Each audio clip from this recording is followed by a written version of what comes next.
LGBTQ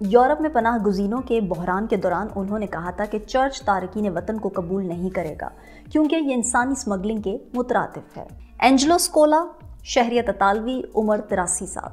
صرف 80 سال سے کم عمر کارڈینل ہی کانفرنس میں ووٹ دے سکتے ہیں، لیکن اینجلو اسکولا اب بھی ووٹ دے سکتے ہیں۔ ملان کے سابق آرچ بشپ 2013 میں فرانسس کے انتخاب کے وقت سر فہرست تھے، لیکن خیال کیا جاتا ہے کہ وہ پوپ کی حیثیت سے کانفرنس میں داخل ہونے اور کارڈینل کی حیثیت سے چھوڑنے کی کہاوت کا شکار ہو گئے تھے۔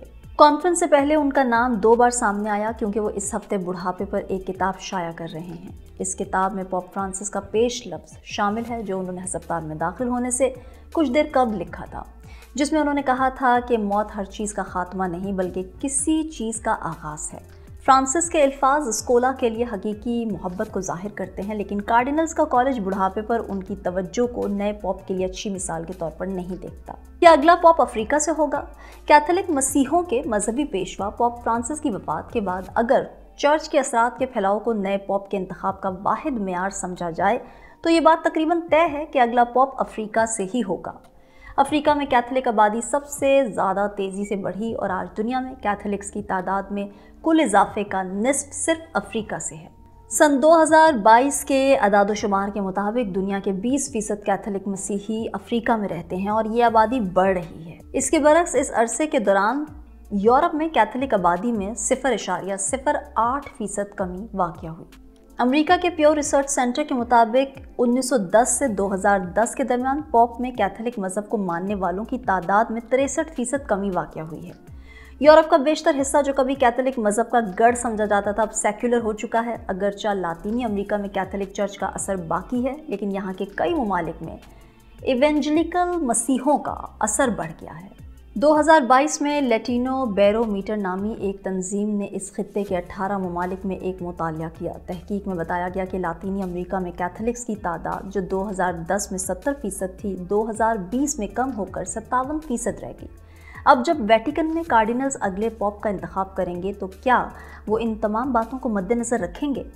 ڈی پال یونیورسٹی کے ایک ایسوسیٹ پروفیسر اور نائجیریا کے کیتھولک پادری فادر سٹین چوائلو کا خیال ہے کہ پوپ کو افریقی نیاد ہونا چاہیے۔ میرے خیال میں افریقی پوپ کا انتخاب بہت اچھی بات ہوگی۔ ان کا کہنا تھا کہ چرچ کی قیادت کو مسیحی عقیدے کی ساخت کی بہتر عکاسی کرنی چاہیے۔ پوپ فرانسس نے افریقہ میں صحرائے سہارا کے زیریں علاقے سے تعلق رکھنے والے کارڈینلز کے تناسب میں نمایاں اضافہ کیا ہے۔ 2013 میں ان کے انتخاب کے وقت یہ شرح 9% تھی اور 2022 میں یہ 12% ہو گئی۔ اب یہ کارڈینلز اگلے پوپ کا انتخاب کریں گے، لیکن فادر چاویلو کا کہنا ہے کہ یہ ضروری نہیں کہ وہ ایسے سب کارڈینلز افریقہ کے امیدوار کو ووٹ دیں۔ ان کا کہنا ہے کہ امکان ہے کہ کارڈینلز کسی ایسے شخص کا انتخاب کریں گے جس کی شخصیت اور آواز پہلے سے ہی اہم ہو۔ ان کے بقول چیلنج یہ ہے کہ اس وقت ویٹیکن میں کسی بھی اہم عہدے پر کوئی سینئر افریقی پادری موجود نہیں، اور یہ ایک مسئلہ ہے۔ اگر آپ کسی افریقی کارڈینل کے بارے میں سوچتے ہیں جو پوپ بن سکتا ہے تو ذہن میں کوئی نام نہیں آتا۔ ان کا کہنا ہے کہ یہ 2013 کے برعکس ہے جب گھانا کے کارڈینل پیٹر ٹرکسن مضبوط امیدوار تھے۔ اس سے پہلے بھی 2005 میں جب پوپ بینڈکٹ بنے تو اس وقت بھی نائجیریا کے کارڈینل فرانسس آرینزے کی شکل میں مضبوط امیدوار موجود تھا۔ فادر سٹین چاویلو کہتے ہیں کہ پوپ فرانسس کے افریقہ کے بارے میں خیالات کو دیکھا جائے تو یہ حیران کن چیز ہے کہ بات یہاں تک کیسے پہنچی۔ افریقہ سے اب تک 3 افراد پوپ بن چکے ہیں، لیکن ان میں سے آخری یعنی پوپ کلیسین اول کا انتقال 1500 سال پہلے ہوا تھا۔ اسی لیے اب بہت سے لوگوں کا کہنا ہے کہ اس بر اعظم سے پوپ کے انتخاب کا یہ بہترین موقع ہے۔ تو ویورز، آپ کی نظر میں نیا پوپ کون بنے گا؟ آپ اس بارے میں کیا رائے رکھتے ہیں؟ کامنٹ سیکشن میں ضرور بتائیں۔ فی الوقت مجھے دیں اجازت۔ اللہ حافظ۔